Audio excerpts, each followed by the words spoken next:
It was wonderful.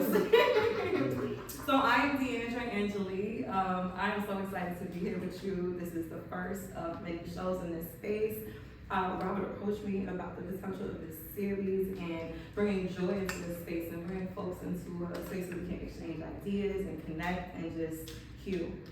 So, I'm really excited to be here to get vulnerable, make you guys laugh a little bit, but also just really feel with you. This is a space of catharsis. That's one of my words. I love that. That's a good one. It's a good word, right? Yeah. So if y'all saw me standing out front or standing on the side, y'all saw me like breathing and like putting my hand on my heart. Then you got Graves' disease. I know it's the best way to start a comedy show to talk about the shit that's killing you. So Graves' disease, it just sounds really extreme. When you walk in, like when I first heard it and the doctor was like, "You have this," I was like, "A disease?" And it's grave, like it would just hurt me. I was like, why couldn't it be something else? It was really just this nigga, Robert James Graves, That's how things get discovered. But I feel like if it was like RJ disease, niggas would have felt more comfortable when I introduced it. Like they'd be like, oh, she probably could bowl. Like, RJ.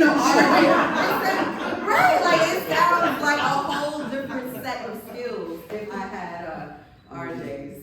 Unfortunately, I got the Graves. But, announcing it like that has really worked out well for me and my paid time off thing. Like, it's stellar. Because these HR people have no idea what this is. I didn't know what this is. So, it's been really easy to kind of, finagle a little extra day. Because once I start throwing words like flare up and follow up with a specialist, they're like, yeah, no, we don't want none of those. We want none of those problems on the books, because I'm gonna email everything and follow up. So thank you, Sarah. I just walked out of your office. I just wanted to keep a record and conversation that I won't be here. I won't be here on those days. Yeah, flare-up is like one of those things that I feel like you have to earn. You don't get to have a flare-up until you're a certain age. I feel like the first time I heard about flare-ups was gout, and I still don't know what gout is exactly, but I know it got something to do with what you eat and your big toe, and that's crazy. How are those even connected? That's you deserve your time off. Or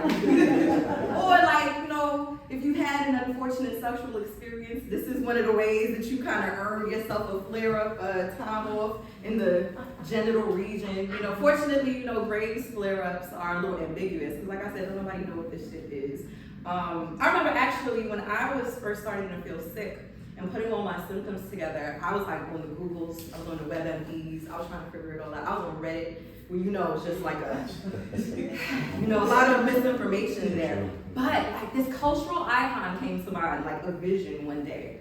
And I know it's gonna sound surprising, but Wendy Williams helped me get diagnosed with Graves' disease. Wendy and Missy, it felt like they were really in my corner. We're not friends, I do not have access to their social media, but y'all know watch old cartoons and you see the wolves in zoot suits and they're it's the crazy thing. That's what my eyes were doing. That's what my eyes were doing on Zoom calls. And it was the middle of the pandemic, so I had mad access to being on camera all day. And I was just like, why is my face doing this? Why am I having the Wendy Williams, how you doing? What's happening? And so, I did a little bit more research and see, look at you breaking shit in there. Don't tell Rob. It's on video. Fuck. Okay. All right, let's just keep it a secret. We'll erase those last couple seconds. He'll never know. But yeah, I just started to do research and figure things out. And I was like, all right, this is what it is. This is what it is. Now let me see how I can milk it. Because who's to say that the specialist I need to see isn't my manicurist, That might help me with these flare-ups, with these symptoms that I got. Who's to say the sales associate at Marshall's isn't a specialist of wellness? I feel better. I feel good after I get my Madagascar vanilla tobacco candles. I feel fantastic. That gourmet aisle with the seasonings, I can spend all day in there. All day. That's gotta be good for my anxiety. I'm doing the right thing. I am doing the right thing. I actually do also have anxiety. It's another thing. Anxiety, ADHD, autoimmune condition. It's like the millennial combo. It's the package. It's real familiar. But it's managed. I smoke weed every day. And so, that's reliable. It's safe. It's safe. I don't know. All of these little stores popping up, it might not be. I might be smoking tricks with the kids. I don't know. I gotta see. But I'm scared about it. But I do have therapy, which is like really, really important to me. It's a life force. And my nigga Jerome, we just be chatting. Seriously, we're building intimacy. We are. His name isn't actually Jerome, but I feel like it might as well be. It might as well be Jerome. It's like strong, black, like reliable name. It could be Errol, but I'm from Flatbush, so it could easily be Cyrus. It could be some bad. But we're gonna go with Jerome. I trust him. It feels good. I cursed the other day in the office. I don't do that. It felt like a very professional relationship. So when I said, "Yo, Jerome, I feel like I'm fucking up," and I looked at him, he looked at me, and we just like kept going. I was like, "All right, this is cool." We're getting closer. I think that the next step in our relationship is me calling him nigga. Like, I think that's where we gonna really grow, because nigga's one of my favorite pronouns, and that's when I'm most at ease. If I can slip in a nigga, I'd be like, of course. But if you're with me, then my guard is down. But I'm gonna let y'all know how he reacts to that. I don't know. I just want him to throw some advice at me and be like, "D, you really, this is the work." That's one of his phrases. This is the work you gotta do. And I really just want to be like, nigga, and just see if there's space. See if there's space for us to grow in that energy. But he's cool. I saw him on Wednesday. The sessions, I feel like they're getting shorter and shorter, so I'll be checking the time behind me as we're going. And I realized we had 2 minutes left, and so I was like, listen, Jerome, I know we don't have much time today, and I don't know how I'm going to start this, but that ex that I told you I wasn't dating, I'm dating. Let's talk about it next week. He laughed a little bit, and I was like, I'm serious. He's like, all right, D, you can journal. Let's figure out a way to tackle this conversation next week. Come up with a few questions, things you have, and I'm like, all right, cool. So I've been reflecting, and I've been thinking about exes and those sorts of things. And I have been a bit of a relationship girl. I've had some long-term joints. My first relationship was my high school sweetheart. We were together from 14 to 21. With a few breaks, teenage. I see your face. I know it's crazy.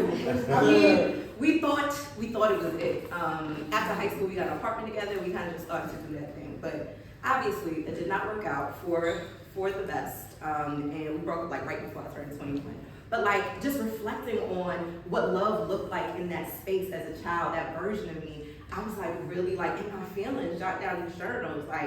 He was so committed to getting to know me in the spaces that I had. I was on lockdown. My mom's Jamaican, with no after school hanging out, unless you had a team with the teacher and a note and a picture evidence on a little flip too. It was all that, we needed it. And so he auditioned to be in everything that I was in.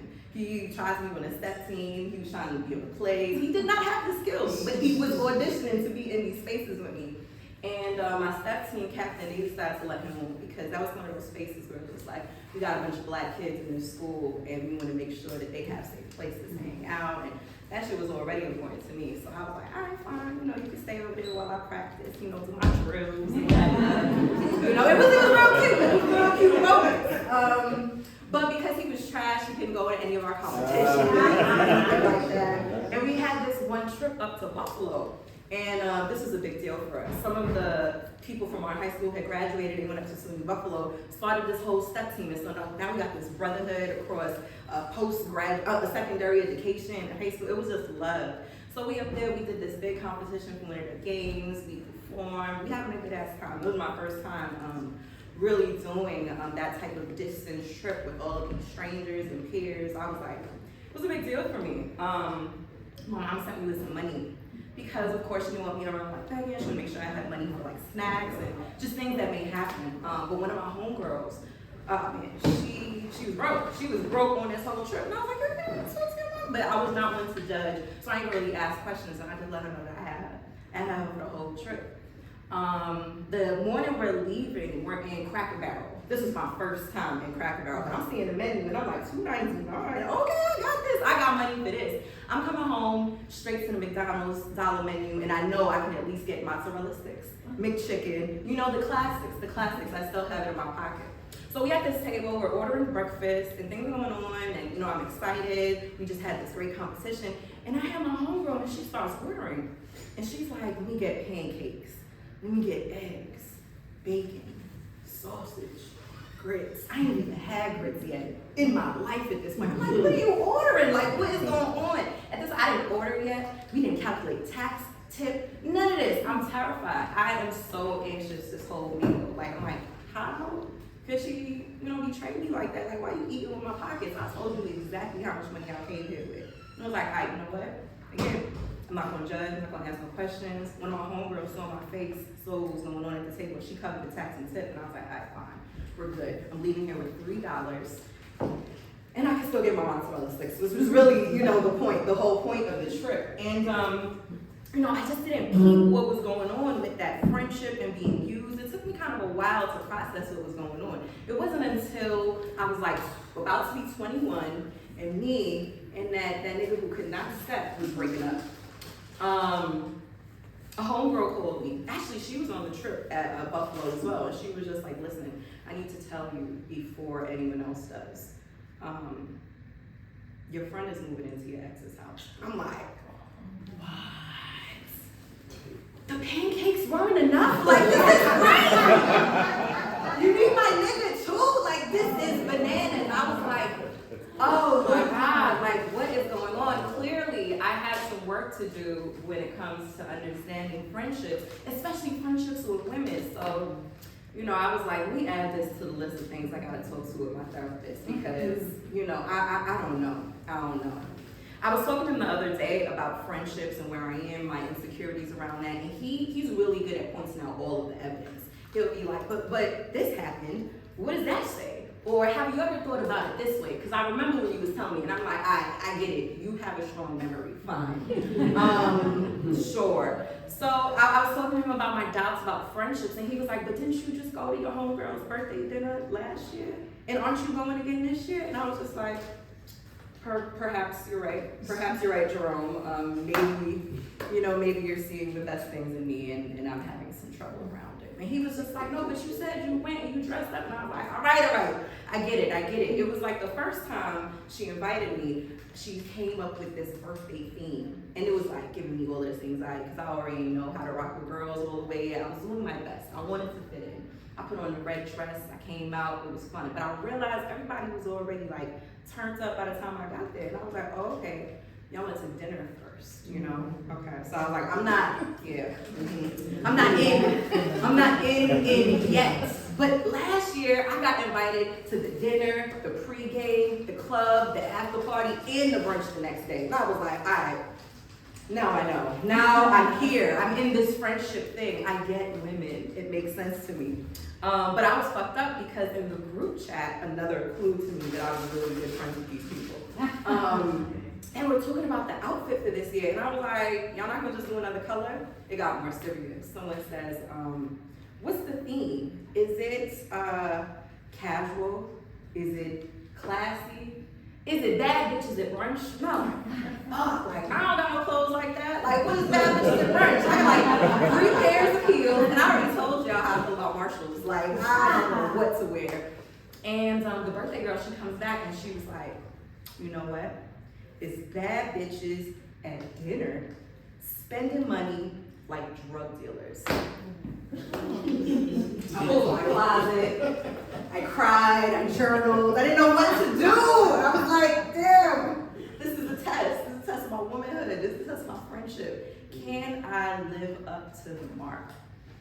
But you know, I have been building all of these tools about confidence and who I am, and none of these bitches tried to take my man. So I was like, I'm good, I feel safe. And I walked up in there in my like comfortable baddie who has credit card debt but enjoys a variety of appetizers. Like that was me. It was a very fly outfit. I looked good in all of the pictures, you know. I felt secure, and it was just like, you know, I went back to Jerome and I was like, Jerome, let me tell you about what happened. And things have been getting better, so I think I'm gonna start seeing him less. And I don't know, that's tough. That's a tough place for me to be in, where it's just like, you're healthy enough that you can do shit on your own, but you want that system. And then I'm like, but I got all of these people. I got all these people in my network. I got these people who want to see me on stage, who want to see me in the dinner parties and planning their things and making them laugh. And, I know I'm going to be okay. So I'm DeAndrea Jolie. Thank you so much. You guys look wonderful. I want you guys to roll up a spliff. I want you to clap it up for yourself.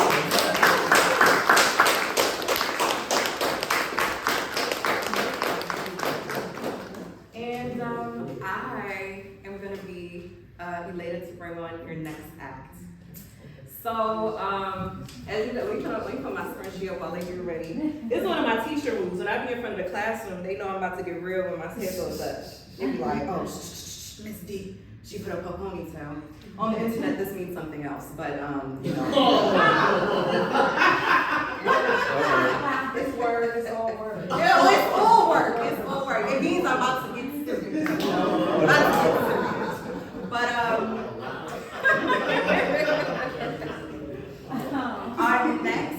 our next comic is a wonderful friend of mine. I really had the pleasure of being able to curate a lot of the acts that you will be seeing tonight and in this series over the summer. And it just brings pleasure in my heart to be able to provide these spaces, to collaborate with like minds, and to see y'all smile. So this next artist, he is fantastic. He's doing work across the boroughs. He has several shows going on. There's actually one just a few blocks down every Sunday at the Shrine. This amazing series called Black Flicks and Chill coming out. Like, so much amazing goodies. I'm really excited. So I'm clapping right now for Ishmael Gaines.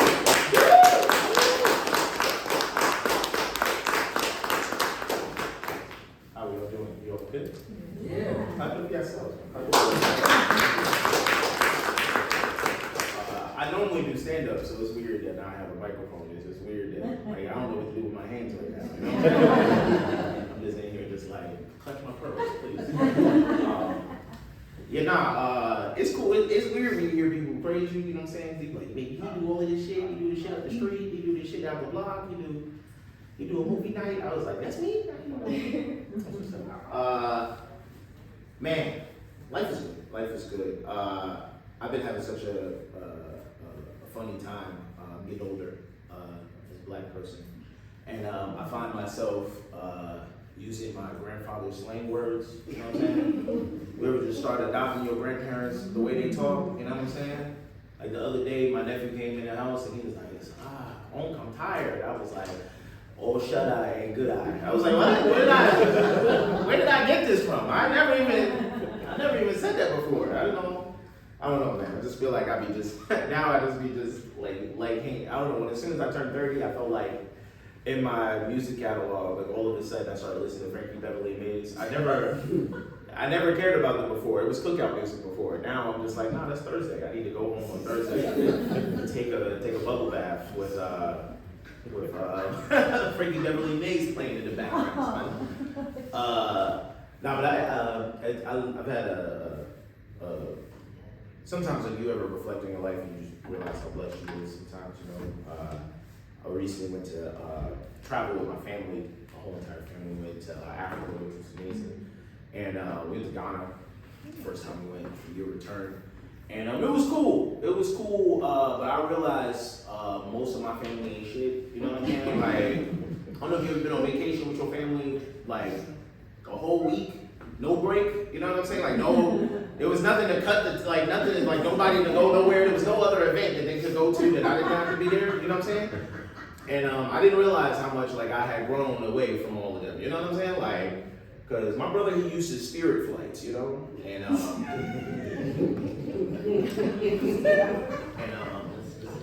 it's a specific energy, you know what I'm saying? Like, everybody that been in Spirit, I feel like it's bonded bare minimum, you know what I'm saying? Like, you wearing a bonnet, you know what I'm saying? That's it. My brother, he flies Spirit, and so I was like, Spirit don't go to Africa, so I was like, bro, like, you gotta come over to my airline Delta, you know what I'm saying? And when I told him to come to Delta, he was like, nah, man, we good, man. Shit gonna be cracking. I was like, you can't talk like that with Delta. Don't say shit like this, like, you know what I'm saying? So we get to the airport, he lives in Florida, so he flew up here on Spirit. And so I picked him up, and I'm like, go to get him some toiletries and shit. First off, this is like how I knew my brother wasn't used to traveling. You know what I'm saying? He's older than me, he's my older brother, but he just lived one of them lives. You know what I'm saying? He lived one of them lives, and he just lived by the wind of the spirit and shit. So he came off the plane. Normally, ladies, every lady in here, I look like y'all on travel and shit. Like luggage is bare minimum. Bare minimum. He had no luggage.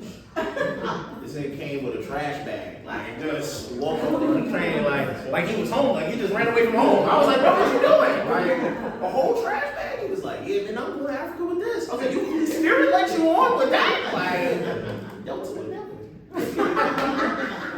He came with the trash bag. I was like, all right, brother, I'm gonna be the nice brother. We'll go get him some luggage and stuff.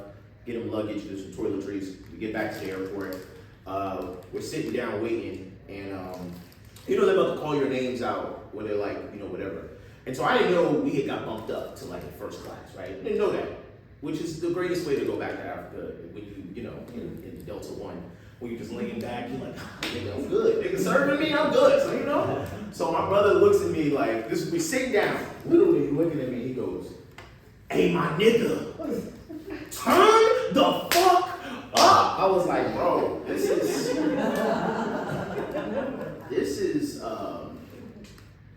is economy energy, my guy. I don't think you understand. We chilling right now. You know what I'm saying? We ain't gotta turn up. You need to calm down. You know what I'm saying? So we get into flight. I let them know, like, look, they will kick us up out of first class, but and they would love to make a representation, like an example of us. Like, you need to calm down, I'm like, whatever your best behavior is, you need to be above that. You know what I'm saying? You need to do what I do. You know what I'm saying? So he tries to do what I do. I sit down, dude comes over, they ask you for your food. I'm like, yeah, now we'll have like the braised steak, wine, whatever. And he'd never been in first class. It was like my second time ever in first class. So I wasn't like, I ain't too much better, but like, he was like, garçon. I was like, what's going on, man? Who the hell is garçon? His name Charles, bro. Like, it's wrong, Charles. Excuse me, Charles. Like, something's wrong, garçon. I was like, bro. And then like my brother was like, he wanted to actually do like, did they have Hennessy on the flight? Aww. And I was like, that's cool. I was like, flights ain't really Hennessy energy. You know what I'm saying? Like, it's a Prosecco vibe. You know what I'm saying? It's a wine vibe. Like he was like, yeah, so should I ask him for Henny? I was like, we in Africa, we got you. I got you. I'll find Henny in Africa for you, specifically white Henny. You know what I'm saying? Just so you don't be wilding out in Africa. Anyway, so we get there. Flight's long. It's about 9 hours.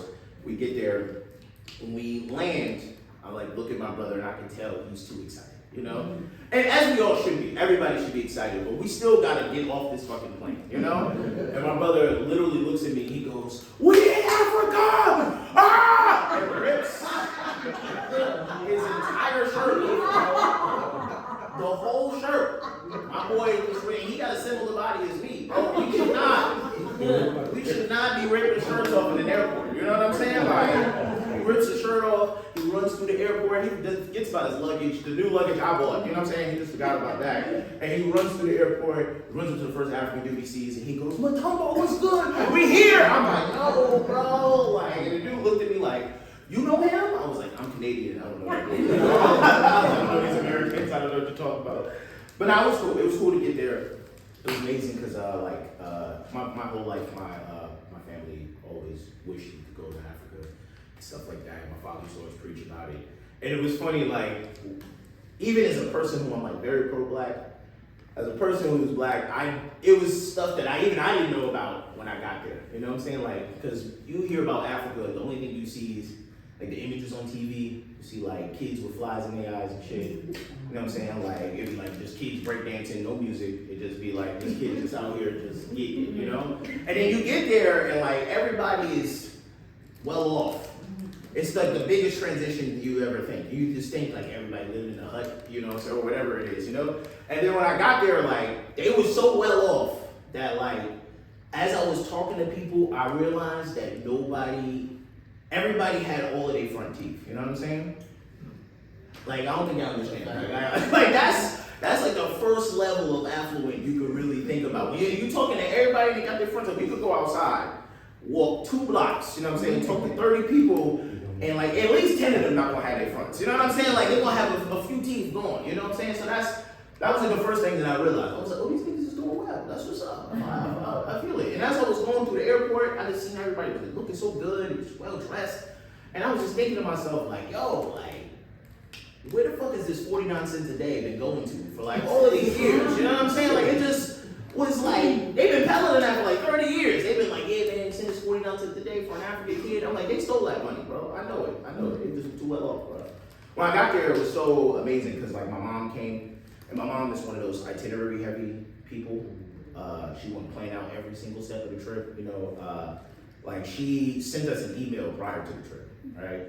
And the email had like every single thing you need to do.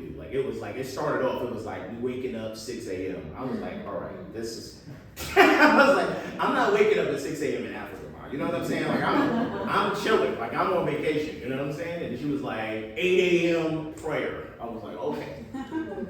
I understand, okay, cool. And she was like, 10 o'clock we going to church. I was like, we don't go to church in America. You know what I'm saying? Like, why are we going to church in Africa? You know what I'm saying? Like, we don't know the pastor over there, bro. Like, God clearly blessed us. You know what I'm saying? Like, he ain't stopped the blessing. We could just pray together. That was enough. You know what I'm saying? Anyway, she started going through all of these itineraries, and then she said, we're going to go and do this excursion. First day, we're going to go do this excursion. I'm like, cool. We all get up. We get on a bus. We go 2 hours out from the city and everything. We go into these mountains. When we go on this hike, it's beautiful. It's Africa. You know what I'm saying? It's hot. It's all of that water, all of that good stuff. So as we're going up this mountain for 2 hours, I'm looking and it's starting to get dark. It's like maybe like 6 o'clock, but dark there is not dark here. You know, like dark there is like beyond Wesley Snipes. You know what I'm saying? Like it's dark. It's real talk. It's like pitch black. And so I'm like, so we gotta head back to the trucks. You know what I'm saying? Like, and it was like, no, we're not doing that. We brought hang glides for everybody. And I was like, I'm afraid of heights, so I don't know how y'all just decided we was gonna just hang glide back to the place. And my mom was like, oh, we knew you was scared of heights. We just figured you ain't have no other choice, so like you gonna have to hang glide back. And I was like, see, this is why they ain't shit. You know what I'm saying? Like, how do you want to just volunteer me to the thing? I didn't read the email. That was also my fault. Now that I think about it, I didn't read the email because I was like, once I saw 6 a.m., I was like, I ain't read this shit. So anyway, we get there, dude. It's like 4 dudes that with sniper rifles and stuff. And they're like, nah, you know, we gonna put you on this thing. Like, if anything happens, I'm gonna come and get you. And I was like, bro, like, if anything happens on this hang glide, I'm dead. Like, none of y'all Superman. You know what I'm saying? None of y'all capture me. So they was like, look, man, I'm gonna be right behind you. Like, I'm gonna push you off. We're gonna count to 3, and we're gonna do this as a family. I'm like, all right, cool. As a family? He's like, as a family. I'm like, all right, cool. So they counted off. They're like, 1. I'm like, I'm gonna die. 2, and I'm like, I was getting ready for them to like do it, and they pushed me off immediately. They don't even go to 3. They just push me off, right? So like I'm crying and shit because I'm scared of heights. I'm like, man, fuck all of y'all, I swear to God. Like, I'm just like cursing everybody out. I hate all of you guys, I swear to God. Like I hate my family. And as I'm flying, because I don't know how to hang glide, I hit a tree, right? It wasn't terrible. I mean, I just broke my collarbone. It was a little less. I was okay. But like, I hit the tree, and I get caught up in the tree, and like, I go to sleep, right? I knock out. So it was starting to be dark. By the time I come to, you know, like, it's pitch black. It's like late. And so my mom goes, so I'm like yelling outside. I'm like, yo, we ain't ready yet. And my mom was like, oh, we thought you made it to the bus. I was like, bro, what happened that y'all was gonna come and get me, bro? Like, what happened? And then long story short, my brother with his trash bag came and cut me out the tree. So I can't be too mad about it. You know what I'm saying? It's too bad. Yeah, that was first part of Africa. Second thing that we did was we learned, we got to go to get naming ceremony, which is an amazing experience. It's just like the whole entire village comes out, they bathe you, they do all that, put you in the kente cloth. it's dope. When you go there, like all of the elders in the village give you your name, give you your African name, which is amazing. Because it's like they're like, you know, this is your village, this is your home. Even though this ain't where we were from. We from Congo, but still, we was just there in Ghana. I was like, man, do this shit, like whatever. So they bathed us and they're giving me the name, and I felt like I was being judged as I was being bathed. Like as they were like putting the garments on me, like they gave all of my other brothers dope ass names, you know? Like my oldest brother, they gave him a name, the one with the trash bag, they gave him a name. His name meant warrior, right? And I was like, that's fire, you know? Gave my younger brother, his name meant Goliath, right? Which is crazy because he's only like 5'10". So I was like, I feel like that's wrong. Then they got to my name, and my name meant cheap, and I was like, bro, like, I was like, this hella disrespectful, like, the accuracy, how did they know? How did they know? Like, I did not want to come here, bro. I did not want to pay for none of this. It was so funny, because, like, they were just like, I was like, yeah. He seems fiscally responsible. Like, Bolton, that's my African. But anyway, it was so dope being there, because, like, you get to be with the village. Everybody they run you through the village. You got everybody running around. And it was the first time that I ever like got to speak to people like just regular. I wasn't like in the city. It was just like we were in like this regular village. And like this kid ran up on me and he was just like, "Oh, you got $1?" And I was like, "I do got $1. I got you, old man." Gave him $1. And he's like, "But I need something more powerful for the $1." And I was like, "Ooh, this is a good way of begging for money. I ain't gonna lie to you." And he was like, "I need a book." And I was like, "Well, what book you need?" I mean, I don't have books, but I was going, you know, my sister has books, so I was just gonna take one of hers. She ain't shit anyway, so I was like, "What book you need?" He was like, "I need a book with knowledge in it." I was like, "Okay, cool. So I tried to give him a kid's book, and he literally slapped the book out of my head. He was like, "I want this shit." Like, he was like, "I need a book. And then I was like, took my brother's book, because I bought him luggage, and he wasn't gonna pay me back. So I took his little Art of War book, and I gave it to him, and the kid was like, "Thank you." And this kid was like 6, runs off, and like I never see the kid again. And then like all I kept thinking about on the bus ride back home was just like, man, when I was 6 years old, the only thing I wanted was a PlayStation. Like I never even cared about a book ever in my life. That was supposed to be funny. I didn't think that. That's how much advanced this kid was. Like I was just like, he was really like about to read the Art of War, bro. And I was in there just like, man, give me Spyro the Dragon, bro, and I'm good for like for 3 hours. Yeah. Africa was great. It was great to see my family. It was great to be there. My favorite moment of us being there was we went to this slave river, right? And it was mostly not because of the slave issue. It was just the history. You get to learn the history. You walk together, you talk, and it was the first time that that as we were like walking and talking, that my mom like she looked over to me and she was just like, "I didn't realize how tall you got." And I was like, yeah, I'm tall. She's like, yeah. So as we're like walking and we're sitting there, and I was like the first time that I got to prove that I wasn't as cheap as they thought I was. You know what I'm saying? Because like I bought everybody food there, and all right, I also thought that was funny. I'm gonna go to something I feel like more cool.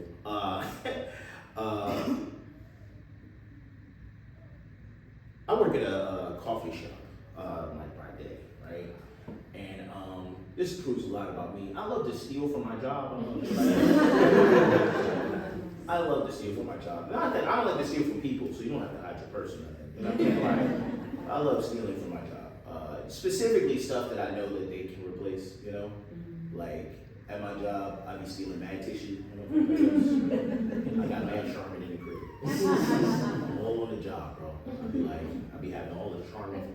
I be having so much Charmin that like one of my neighbors, she was like going to the store. She was like, "Oh, do you have any tissue?" I was like, "Actually, I got Charmin for sale, two for $1. If you want to rock with your boy, all of that." I got that all for free.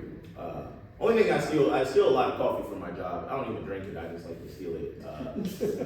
I steal so much coffee that I want to sell it almost like a drug dealer. You know what I'm saying? Like I want to just have like little dime bags of coffee. Just walk up to people and be like, "Yo, straight up espresso, my guys." I sell the milk separate, bro. So I didn't realize how important coffee was when I started working in a coffee shop. Because you work at a coffee shop, you just think like, these people are crazy. You know what I'm saying? Like, that's all you think is like, these people just need this. But I didn't realize, cause like, I work right across the street from the courthouse, like from the courthouse in Manhattan. And the judge walks into my coffee shop. He sees me every day, and he just calls me Ish. And he's like, Ish. He's like, you gonna make my coffee today? I was like, yeah, I got you. He was like, I got almond milk today? I was like, we got almond milk. He was like, cool, because if you don't got it, somebody going to jail. And I was like, I've never felt this power in my life. I didn't know I had this much power in my hands. I was like, oh, somebody was going to go to prison for a minute, bro. I ain't have this almond milk. Every time another lawyer come in, I'll be trying to tip them off, like, we ain't have almond milk today. Like, it's gonna be tough for y'all. He's like, oh, it's cool to like working in a coffee shop. I work with a bunch of people from the Bronx, which is cool. Like people from the Bronx, they're authentic. But my coworkers, they just don't have people skills. You know, like regular people skills. So like one of the coworkers, they were in there. Lady came in and she walks in immediately. She's like mad. She's like, I want a soy macchiato right now. It's 6 o'clock in the morning, right? And my coworker, without even looking, he was like cleaning something. He was like, bitch, say good morning first. I was like, oh. And I'm the manager, so I'm supposed to correct him. I was supposed to be like, yo, bro, like you wildin'. But I was also like, I ain't gonna lie, he got a point though. You at least gotta agree to us, so you know what I'm saying? You can't just walk in here and just be like, soy macchiato, bro. We don't even sell the soy anyway. But he just be wildin' sometimes. He's a cool dude, like one of the most giving people. But like every day he always wild. He'll say something. He's spent like a few years in prison, which for a crime he did commit, which you need to hear about it. But he was like every day he comes in, he always like wilding out, right? Like one day we walk in and I see him, and he always like talks to every woman that comes in. Of course, he's in prison, so he's just like, I'm about to get up to somebody, you know?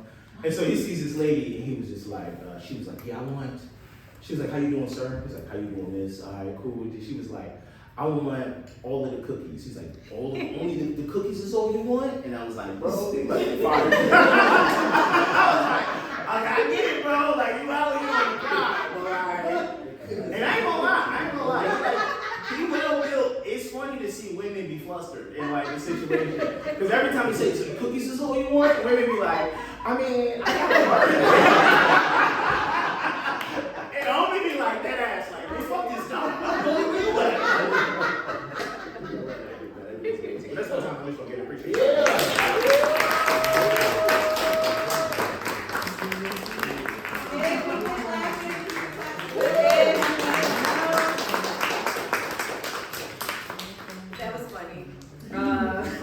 I love stealing for my job too. It's like one of my favorite things. And because I'm an independent contractor, I be in and out. Like I get to steal a lot, like in a short period of time. And niggas don't know. Like I just finished this contract last week. I won't say what I was about to. But this higher education facility, so they got mad office supplies. I was talking to my mom, I was like, Mom, you need some Lysol wipes? Like, can I bring you the spray, some boxes of Kleenex? Like, I just had a full list. Just grab a Post-it so the way out for no reason, just throw shit in my bag. But yeah, I'm off that. You guys having a good time? Yeah, I'm happy. You know, before I came in, I was in the restroom like trying to calm my heart, so I don't know if Rob asked you all the normal things of like where you from and all of that type of stuff. But what is the representation in the room? Is it a very Brooklyn room? Is it a very Harlem room? What's going on? Where you from? Queens. You're from Queens. Okay, so you came out all the way over here for us? Oh my gosh. Talk about travel. Like you get into the spirit like that. Honestly, sometimes the Ubers from Queens or Jersey or something like that, $125. That's the flight. I caught myself on a Frontier flight like 2 weeks ago, and I didn't pay for carry-on either. I decided, I was like, let me support Black-owned businesses. And I did this like little research, and I found that there was this jacket that converts into a duffel bag. And I was like, oh, say less. I don't even need this. Personal item is all I need. So, you know, I'm good. It's like, it's a little fourth trimestery. It's a little marsupial, you know, it's kind of like heavy in the front. You know, it's a little awkward, but I make do. Except like when I get off the flight, I'm in the bathroom and my baby wipes are like at the bottom of the sack, and like, you know, you got to do the big squats. So I'm like this with my weight, and then my AirPod rolls out, and so, I know, it was just like, fuck man, I should have just paid for carry-on. This is crazy, but anyway, we have one more comic for y'all tonight. Actually, this is one of my favorite storytellers, one of my favorite people. International storyteller, director with Vanity Fair, just, man, entrepreneur, like just really an amazing space creator, conversationalist, really knows how to open people up. So get ready, start clapping right now, for Jameer Khan.